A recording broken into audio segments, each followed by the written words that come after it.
Hey, you. Yeah, you. Wake up. The morning show is starting and it's got a new look.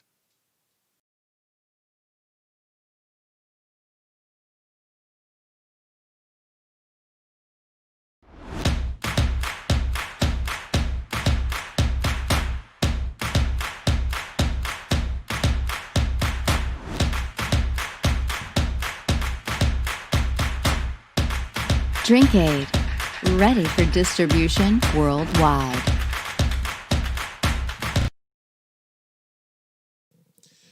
Brand new look to Good Morning with Mike Sid at first. It is Sunday morning. Per usual, as always, I'm your host, Michael Carvelis. Before we get started, here is what you may have missed from last night's action. You know, if you're feeling kind of down, this is what you missed. As always, our show is presented by Drink Aid. Oklahoma blew a lead to Kansas State. Kansas State came roaring back to down the number 5 Sooners. Alabama did beat Missouri. Georgia beat Arkansas. Dallas Stars in the Stanley Cup forced a Game 6 against the Lightning on a double overtime goal. And also LeBron James made it to his 10th NBA Finals as he took over in the fourth quarter, and we'll talk about that later on. But that's what you missed. So wake up, because now you're caught up. I want to give a huge shout out to the new logo graphics by, let me get this guy's name right, Narajan Anantharaman. In short, his username is NIRANJANMKA. That's his username on Twitter. He did a great job. He's done some stuff for Rob Perez, if you've seen that guy on Twitter. And now he's got stuff for me. So love this guy. Great business partner. If you want some logos, illustrations, whatever, he's your guy. So here's our topics presented by mybookie.ag. Remember to head to mybookie.ag for up to a $1,000 first deposit bonus. Enter the promo code 12OunceSports. That's promo code 12OZSports. That's all of your sports betting needs in one place. In what was called the facial hair face-off, Fitzpatrick beat my guy Gardner Minshew, a.k.a. Cashew. The aforementioned LeBron James did advance to the finals along with the Lakers and Anthony Davis. But is it true, according to Shaquille O'Neal's sources, that they want Miami Heat? Well, Heat are going to have to finish off the Celtics first. We'll talk about that. Also, NFL Week 3 Pick'em. I've got a bunch of picks right here ready to go. Some little fantasy guys that you can try to start today. And also, Mike Rank is back. We're doing college football today. And every Tuesday will be NFL Mike Rank. But let's get right into it. It's already 7:03 a.m. Eastern Time. Good morning again, by the way. So, in a game that was the Battle of Florida, this game, back-to-back weeks, Thursday Night Football, has not been very, what is the word here? It's not been very pleasing, or should I say sexy, in terms of the matchup. Now, of course, you had Fitzpatrick with the beard, who's a journeyman who always seems to have a good game sometimes. Well, sometimes he has a good game. Also, Gardner Minshew II, a.k.a. Cashew, has a cool mustache, and he has a nice fan base as well. But if you didn't care for average quarterback play, this game was not for you. I did watch it, but I will be the first to say to my audience that, honestly, I was flipping back to, I believe the Lakers and Nuggets were on in Game 4, watching the Nuggets take the win there, or either the Lakers. I forgot. I believe it was the Lakers winning Game 4, and they won last night Game 5.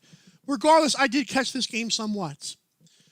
It was, again, nothing entertaining. Ryan Fitzpatrick being fired up all night long was total Ryan Fitzpatrick stuff, because Fitzpatrick is the guy who says he plays it for the love of the game. The guy's 37 years old. I'm sure he's made more money than he thought he'd ever make, and probably deserved to make in the NFL, considering his talent level. But I love rooting for this guy because he always finds a way to have fun. People always say, well, they get paid to play a kid's game, and Ryan Fitzpatrick treats it like a kid's game, and that's a good. The Jaguars finally came back to earth. They are now 1-2. The Dolphins are now 1-2 as well. but that was their first win of the season. Nothing really sticks out in this game besides the quarterback matchup, and my guy Cashew, again, was not great. He tried to play hero ball, wasn't great. But Fitzpatrick, I think he ran for 2 touchdowns, which is really good. I'm considering Tua Tagovailoa could do that in his sleep, but he's on the bench waiting it out for the season. But anyways, that was it for Thursday Night Football. Dolphins won from start to finish. It wasn't really much to talk about, except for the facial hair, which I have none of. That's my choice, by the way. You're very funny. Let's get to the good stuff of this show. Listen, and I'm sorry to all Dolphins and Jaguars fans, but it's just not worth talking about, wasting time. I think 3 or 4 minutes was enough of that, right? So the Lakers advanced to the NBA Finals. Yes, the Lakers and not the Clippers. Love that. Quite a few things to get to in this topic and the next one. The next one is going to be the Miami Heat or Celtics topic. But before we segue into that, first of all, LeBron James was absolutely impressive from start to finish in the first half. I believe at 16, and he had 16 in the fourth quarter. He had a game-high 38, had 16 boards, 10 assists. You see the graphic that just went up here. Keep scrolling across. But you know what, guys? Wow. What an impressive game for the Lakers again. The team that Rob Pelinka threw together, and I cannot say this enough, Rob Pelinka deserves so much credit for what he did. He didn't just get a bunch of guys. He got a bunch of veteran guys who were hungry to either pad their win totals or just go along for the ride and support LeBron James. It was fantastic. I loved every second of this season, and the season is not done. As a Miami Heat fan, I'm very proud of what the LeBron James-led Lakers could do. But 2 guys who deserve credit are Rob Pelinka and Frank Vogel. Both those guys were doubted before the season started. Like, you think Washed King was a thing. That quickly died down. People promised us that Jason Kidd would be the head coach mid-season, or before the All-Star break for that matter. People told us that Rob Pelinka, now that the Lakers couldn't get Kawhi, that it was just all over for the Lakers, and it was all to LeBron James and Anthony Davis to save the day. Well, I say Markieff Morris, Danny Green, Alex Caruso, Dwight Howard, all these guys played a vital role in keeping the culture for the Los Angeles Lakers to be that tough championship chemistry team, which the Clippers did not have. As for the Denver Nuggets, I don't want to hear any moral victories. Mike Malone has been at this for a little bit. He was the guy who said a few years ago that, or during the Michael Jordan documentary, that LeBron James had no killer instinct. Well, eat your own words, Mike Malone. I don't know how you can be with LeBron James before he even hits his prime, which has been his entire career, basically, and say the guy has no killer mentality. LeBron basically gave the big middle finger to Mike Malone when he dropped the 16 points in the fourth quarter and just shut the door completely on the Denver Nuggets. Again, no moral victories. If you could take away maybe just one moral victory, is that Jamal Murray is going to be really good for a long time if he can stay consistent.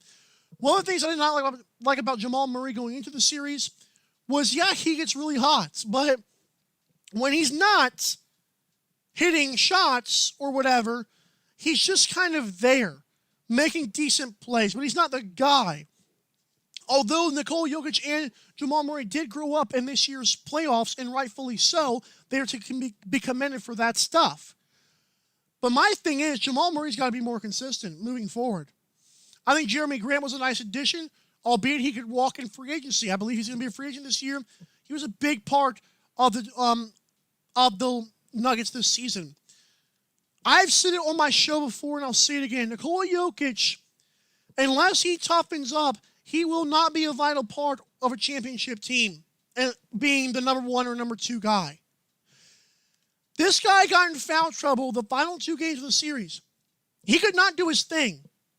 This dude is an overweight child who lost weight and grew up. That's what he is. Yeah, he's got some really good passing talents, but he is not a tough guy for his size. He's like me. He's a fat kid that happened to be 7 feet tall and can pass the basketball. He has not been playing his entire life. He probably has not been able to play well for a very long time. And Europe probably helped with that, obviously. Nikola Jokic has got to toughen up and work on his foul trouble. I compare Nikola Jokic to Giannis Antetokounmpo this playoffs. While Jokic, of course, went further in a much tougher conference, the fact is both those guys, when their one part of their game was taken away, they got in foul trouble, they got frustrated, it was over. How many times did we see this from Nikola Jokic saying, I did not foul him, I did not. How many times did we see this over and over again? It got old after a while. Listen, Jamal Murray is going to be good, but he needs to be consistent. Nikola Jokic has got to toughen up. And I'm not saying they won't. I really enjoyed watching them this playoffs. But again, no moral victories. You had a deeper team than the Lakers. You had chemistry unlike the Clippers, who you beat. There was no excuses. You lost, okay? But again, still a great, surprising season for the Nuggets. I know I picked them to be the number 1 seed. I don't know if I picked them to go to the West Finals, and they did that. So good job to the Denver Nuggets, but do not take any moral victories away from this, besides the fact that you have a young core who hopefully gets consistent and toughens up. As for the Lakers, I believe they have just been the epitome of pure basketball. You can say LeBron James and Anthony Davis. You can say Frank Vogel. You can say Rob Pelinka. Their basketball play, the way they play the game, is so perfect. Even when they're not hitting threes, they're still staying true to their defensive selves. They are not a bunch of young athletic guys like the Nuggets were. The Lakers remain a team that's overperforming because of hard work ethic led by LeBron James. I do not believe if Anthony Davis was with Kawhi Leonard, do I believe that Anthony Davis would have been the guy? No, I think Paul George would have been just fine.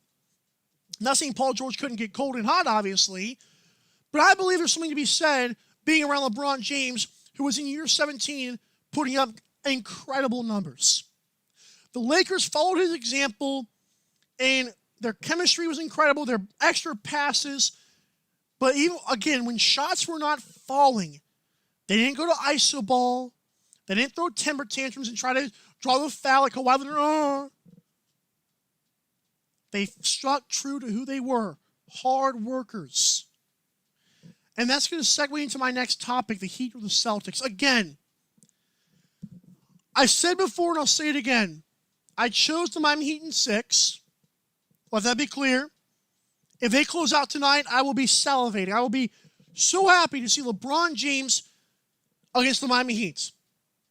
I loved the Heat before that 2010-2011 season. I fell in love with basketball after those years. LeBron James going to Miami Heat made me really enjoy basketball because, yeah, I was a Heat fan, but I wasn't a super diehard Heat fan until he came there. So this will be like nostalgia for me. But Shaquille O'Neal, the Inside the NBA, which had its last episode of the season last night, great job by Ernie Johnson, Kenny the Jet Smith, Charles Barkley, Chuck, and Shaquille O'Neal, Shaq, and Underdog, who did a great job again this season. So Shaquille O'Neal said after the game that his sources say the Lakers want the Heat. Now, Charles Barkley and most of Twitter probably shared Charles Barkley's stuff or comments here when he said, "You ain't got no sources, fool," and that was funny. Okay, those two go at it. I don't think either of them are good journalists, but they do a really good job having chemistry with each other, going back and forth. Now, I do believe Shaq is that big. There's a few things to get to with this whole Shaquille O'Neal saying the Lakers want the Heat, because that's obviously I don't know if that's going to be talked about, but I've got to talk about it because it stuck out to me, and hopefully it did to you too. Shaquille O'Neal is a great name.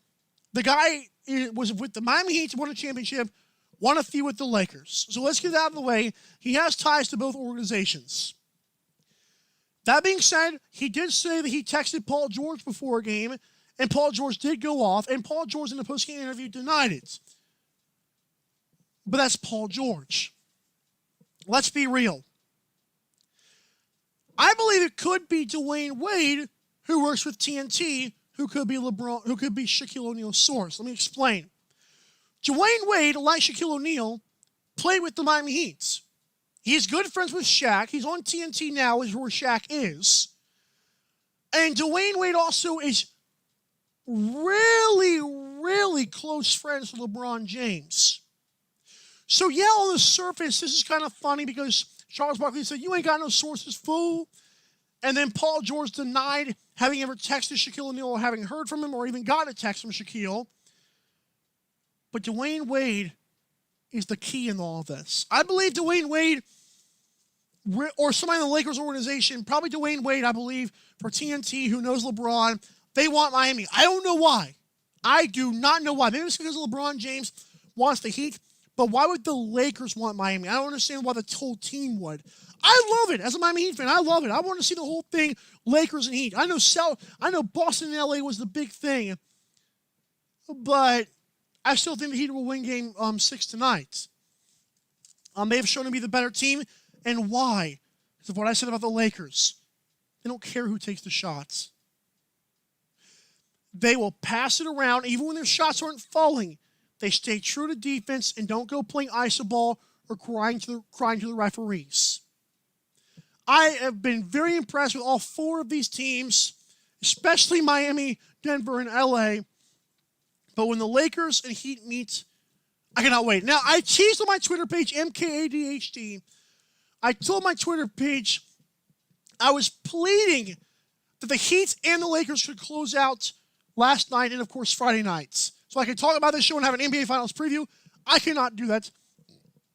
We still have one more win for the Miami Heat. And I know journalists cannot be biased, and I'm trying to be a journalist, but let's be real. I'm a Heat fan.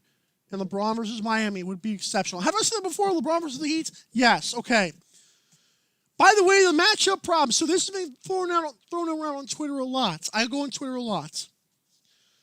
Who is the better matchup for the Los Angeles Lakers? Meaning, what would be a more competitive series, okay? On the surface, of course, the whole Boston Celtics versus LeBron thing, that would be incredible.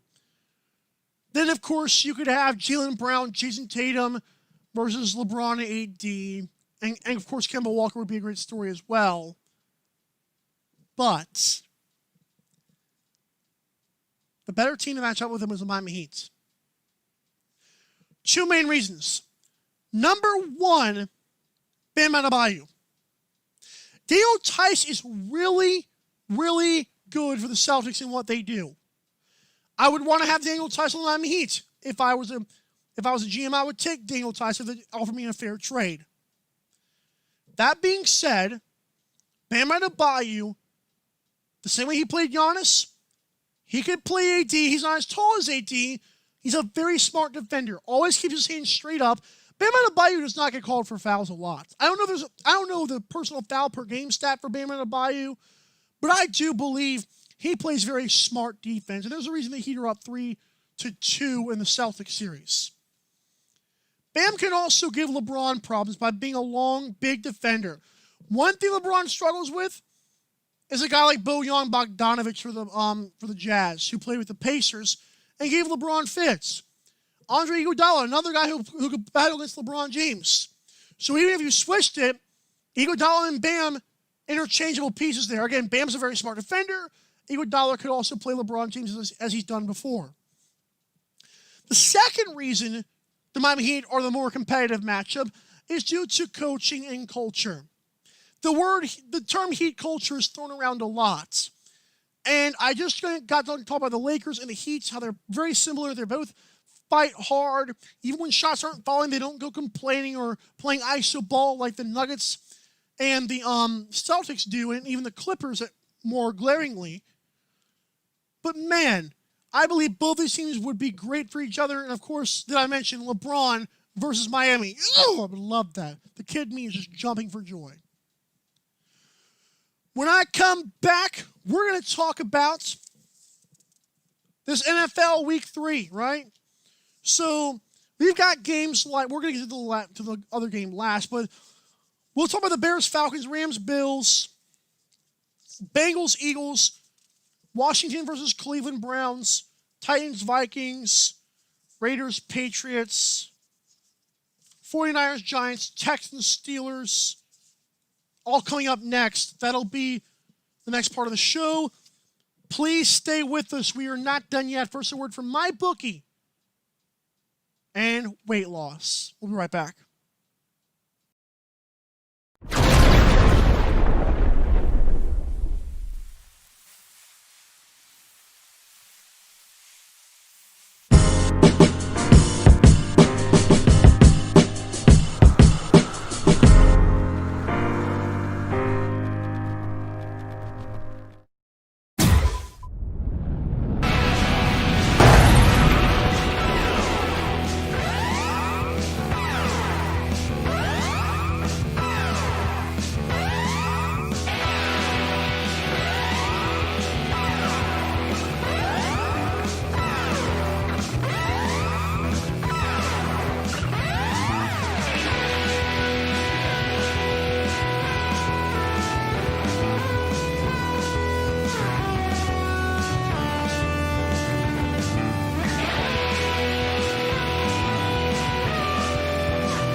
we're back. It's time for some football talk. This is the part you all came for.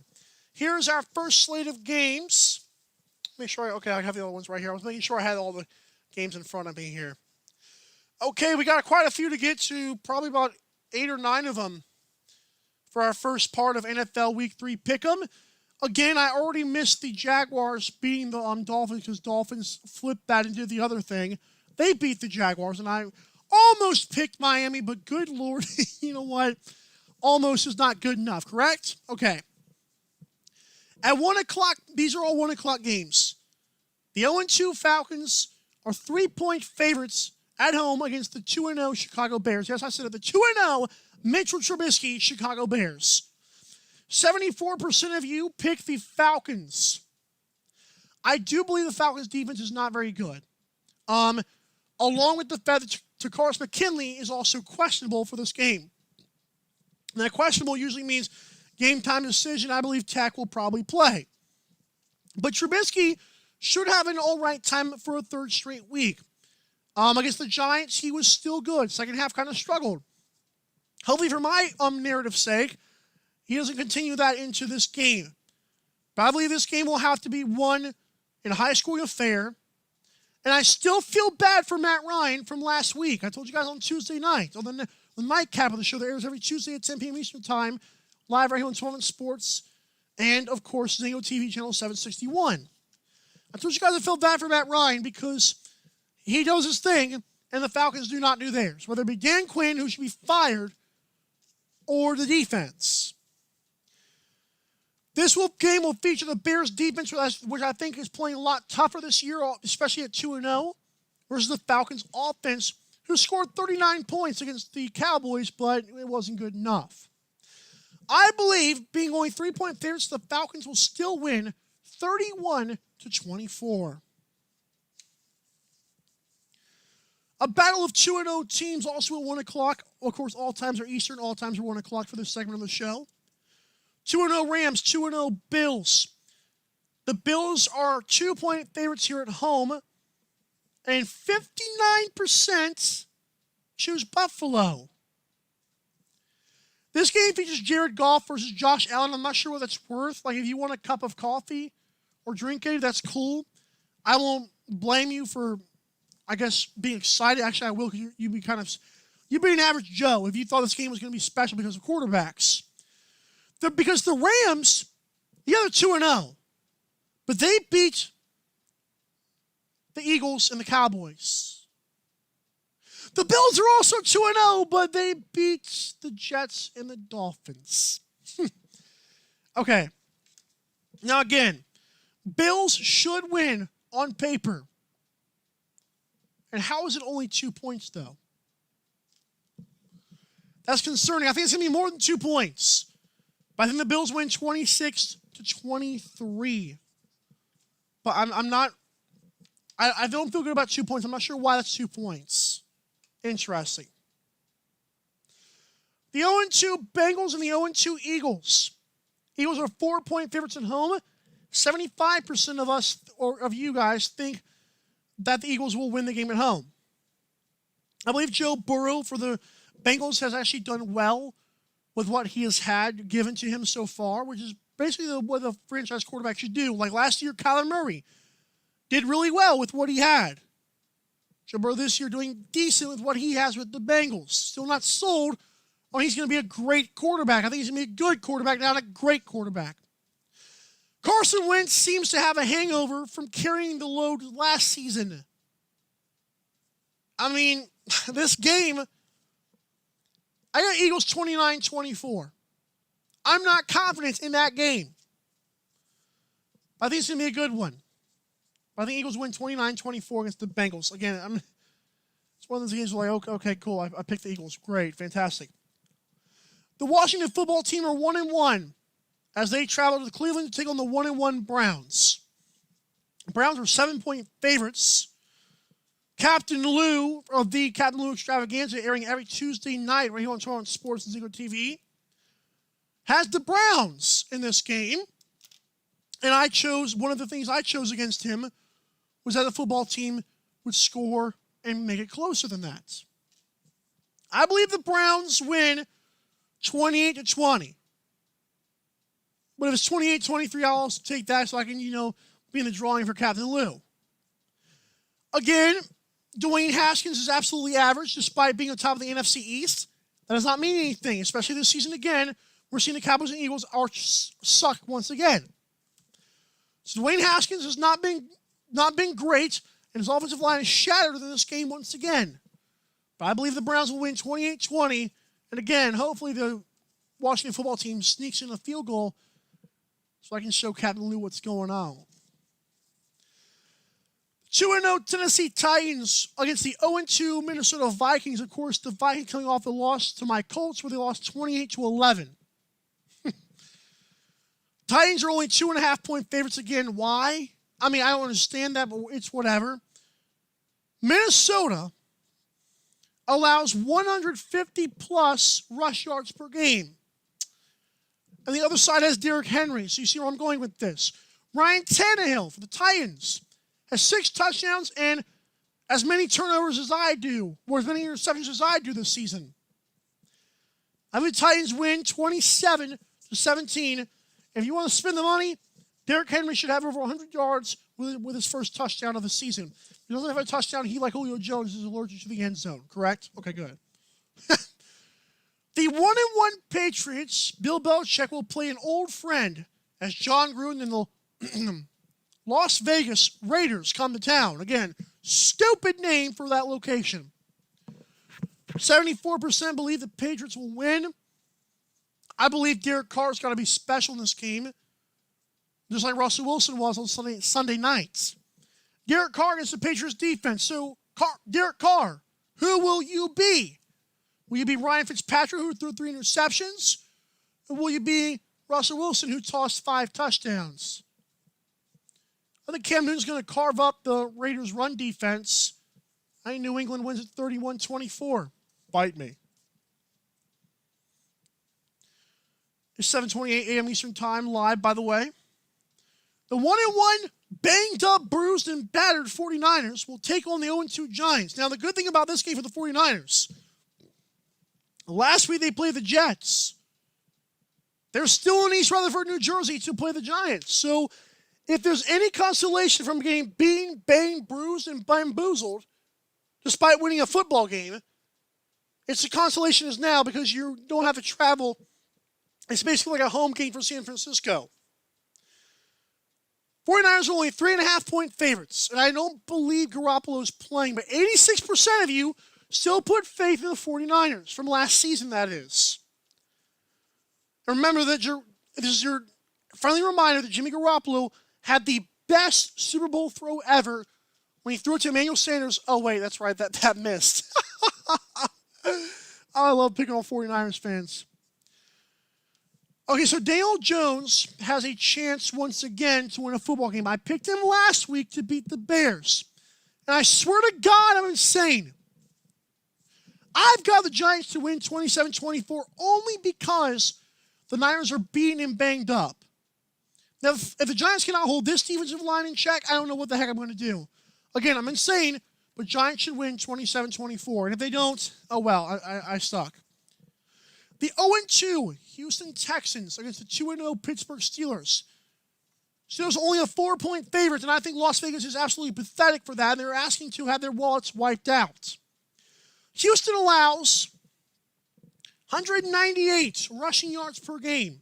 On top of that, Deshaun Watson against a really good Steelers pass rush has been sacked in each of the first 2 games 4 times each.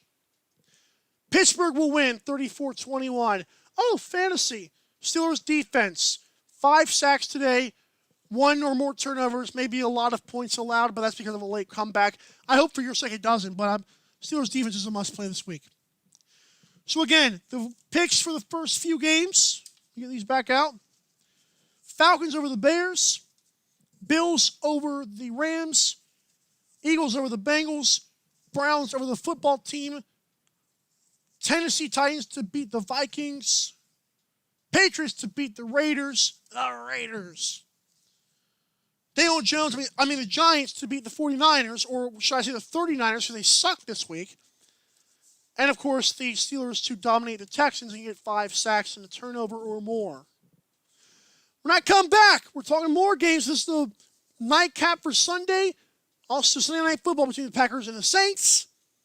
And the Ravens and the Chiefs. 2 of my favorite quarterbacks in the NFL. Who's going to win the game? My pick might surprise you. We'll be right back.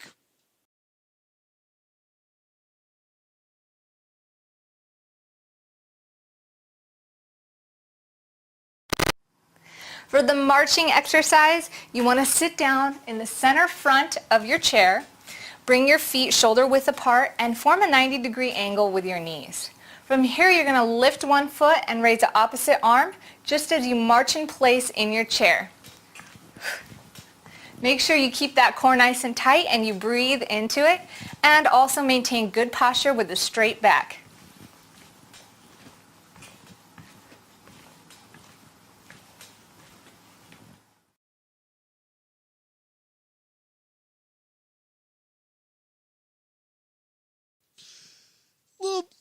About 7:32 a.m. Eastern Standard Time, live here on Swan Sports and Zingo TV channel 761. If you're watching live, thank you so much to DrinkAid, MyBookie, and all the fans out there. If you're watching on the replay, I also appreciate you. Your viewership means a lot because most of the views will come after the recording is done. That, of course, is for now. Let's get to our second part of Week 3 Pick'em for the NFL. My Indianapolis Colts are 1-1. They are 11.5-point favorites against the 0-2 Jets. 97% of people believe my Colts will win. But by how much? The Colts defense is allowing only 85 rushing yards, 140 passing yards, and 19 points, albeit in just 2 games. Colts win 24-14. I still do not like Phillip Rivers with the opening week loss, but you know what? We're okay. We beat the Vikings 28-11 thanks to Jonathan Taylor, the awesome running back for Wisconsin. So I did that. The first time was unintentional, actually. Okay. The 1-1 Chargers against the 0-2 Panthers with no Christian McCaffrey. It's a sad day for every person who wanted that number 1 pick in fantasy this year. Sad, sad day. That's how the NFL works. 6.5-point favorites are the Los Angeles Chargers in this game. 92% believe they will win.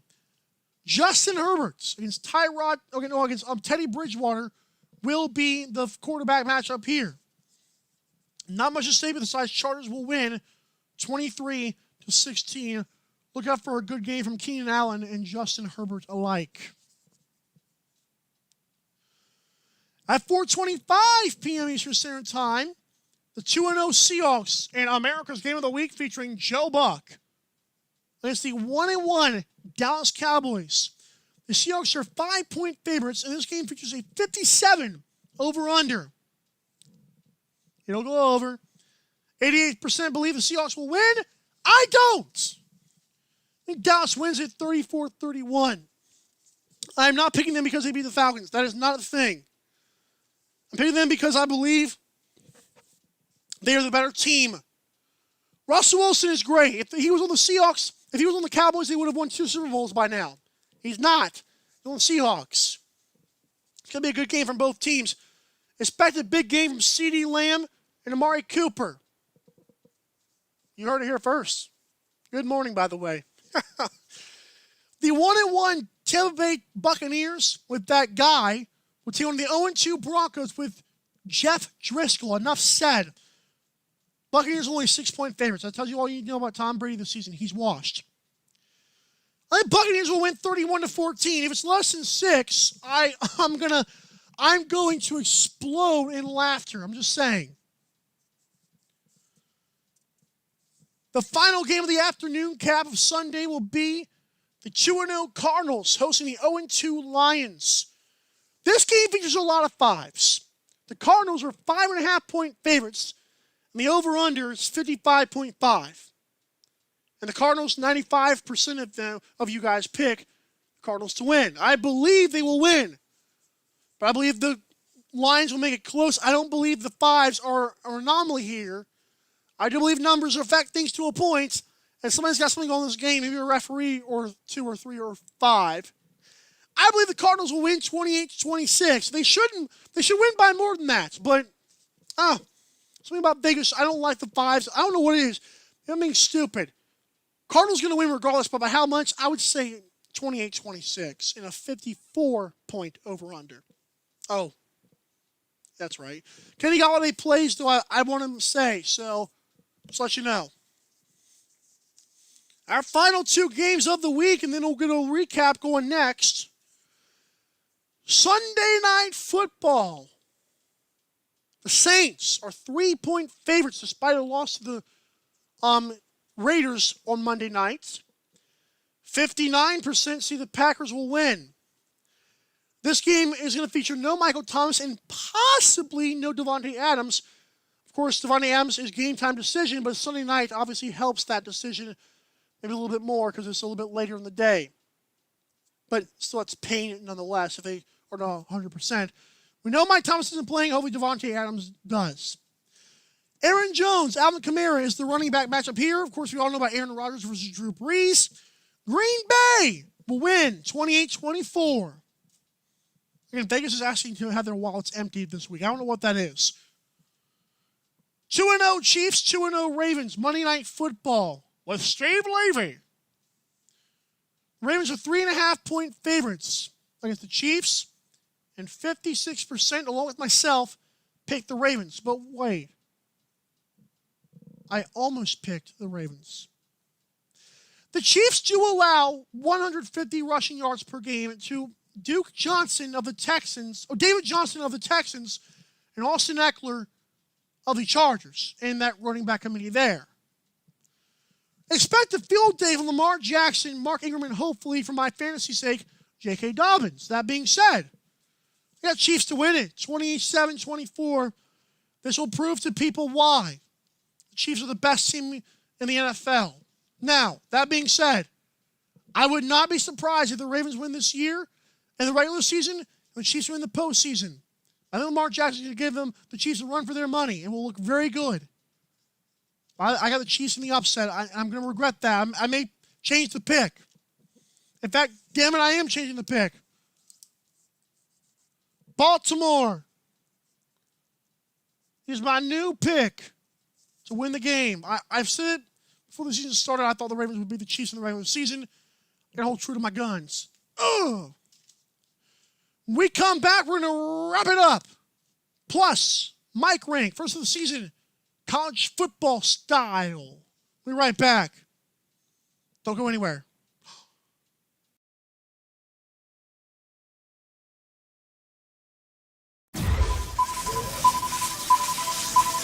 James A. Paxton here, weekly blog writer and host of The Media's Input, and this is 12 Ounce Sports. It's Wednesday, my dude. Fantastic. It's all this money, and that's it? We're okay with that? No. Baloney. I'm going to tell you what I think should happen. The one, the only king on the ice himself, Philly Pete, and we are live on 12 Ounce Sports and Zingo TV, channel 7. We talk about this every single week. Every single week somebody else is up for the doc. Everyone to Talking Miners. We're getting new at this thing. Great start to the show, everybody. I'm going to give you all 30 seconds to make sure you get your popcorn and your soda can.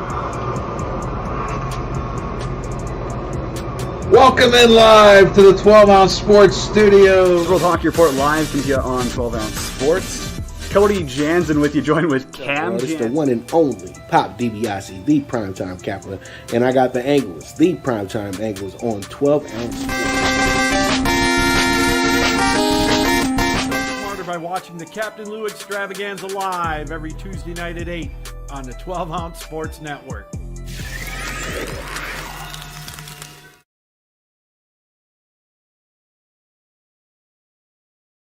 Well, at least now you know the graphic for the mic rank. But anyways, this is a part of the show called Show Recap, presented by network.com/Amazon, which you can go to that website by going 120zsportsnetwork.com/Amazon.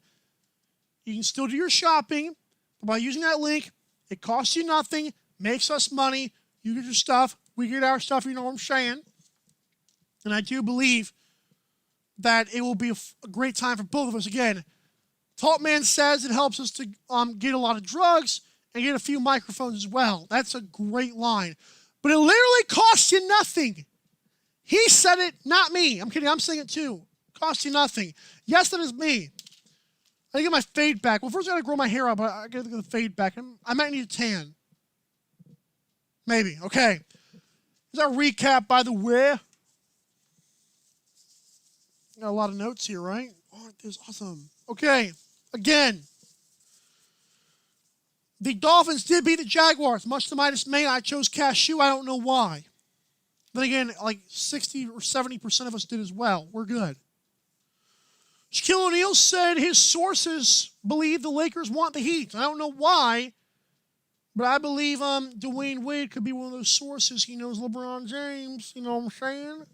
But why would they want them? The better matchup for the Lakers, though, in terms of competitiveness and competition, would be the Heat, because they offer the same amount of chemistry and coaching, and plus they also have Bam Adebayo and Andre Iguodala who can shut down or limit AD and LeBron James. And the nostalgia would be sweet. I tell you guys, it could be the Lakers against LeBron James and the Miami Heat. Oh, that'd be great. Here's our picks for the week, by the way. Falcons will beat the Bears. Bills over the Rams. Eagles over the Bengals. Browns over the football team. The Titans over the Vikings. The Patriots over the Las Vegas Raiders. Dumb name again. Daniel Jones and the Giants to beat the 49ers. I'm going to regret that. Steelers to beat the Texans and use that defense, by the way. Colts to beat the Jets 24-14. There's your Colts pick of the week for myself. Chargers to beat the Panthers. Cowboys to upset the Seahawks. I'm going to regret that as well. Jeff Driscoll against Tom Brady. Oh, well, yeah, Buccaneers will beat the brakes off the Broncos. You get it. Cardinals over the Lions in a 55.5 over-under with a 5.5 Cardinals favorites. I was just right. 28-26 Cardinals. Green Bay Packers will beat the Saints on Sunday Night Football. And I believe Devontae Adams will play. And I flip-flopped because I believe the Ravens will beat the Chiefs and not the other way around. I'm sorry, I had to go there. I decided to get rid of the flip-flopper segment, by the way. Hey, look at that. It's finally bright outside. We have about 15 minutes left in the show, and it's almost officially morning time. Thank you so much for tuning in once again. It's time for the mic rink. Okay. Again, Mike said it first is very, very, what's the word here? Outspoken, opinionated, energetic, and I am the son of God. I'm kidding. So the fact is, I do not care what you guys think. I do, but I don't, because I don't. Whoa! Why is my boogie sticking into my chest? That has ruined the whole show. I'm kidding. So I believe that I am unpopular a lot of times. I was popular in school. Now I'm popular in my sports takes. And yes, I said that I was popular in school. Story for another podcast. But I don't say it's popular a lot in sports because I don't go with the national media. I say it because I watch it. I believe it. Top 10 college football teams. This is the first mic rank of the season. This one for college. Number 10, the North Carolina Tar Heels. Number 9, the Ohio State Buckeyes. I will put the Buckeyes up higher as soon as they start their schedule a month from now, which is annoying. Number 8, UCF. Number 7, Notre Dame. Number 6, Spencer Rattler and the Oklahoma Sooners, who just got beat by their rival Kansas State. Number 5, Georgia with Spencer Stetson as the quarterback, I believe. 4th place, Texas with Sam Ehlinger. Love that guy. Number 3, Bo Nix and the Auburn Tigers. Number 2, Mac Jones and the Alabama Crimson Tide. Number 1, the best quarterback in a long time, Trevor Lawrence and the Clemson Tigers. Guess what? That's it for now. That's it for now. Thank you guys so much for watching and listening once again. Zingo TV channel 761. The app is free. promo code 120Z, promo code 12ounce when you sign up to Zingo TV.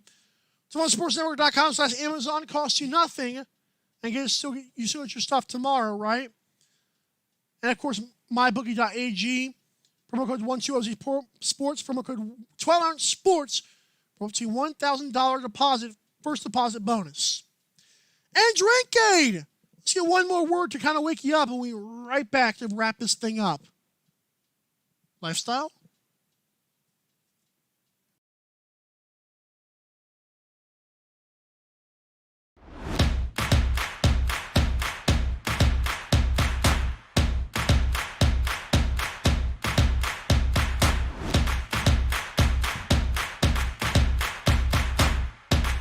Drinkade. Ready for... Have a good one! Bye, guys.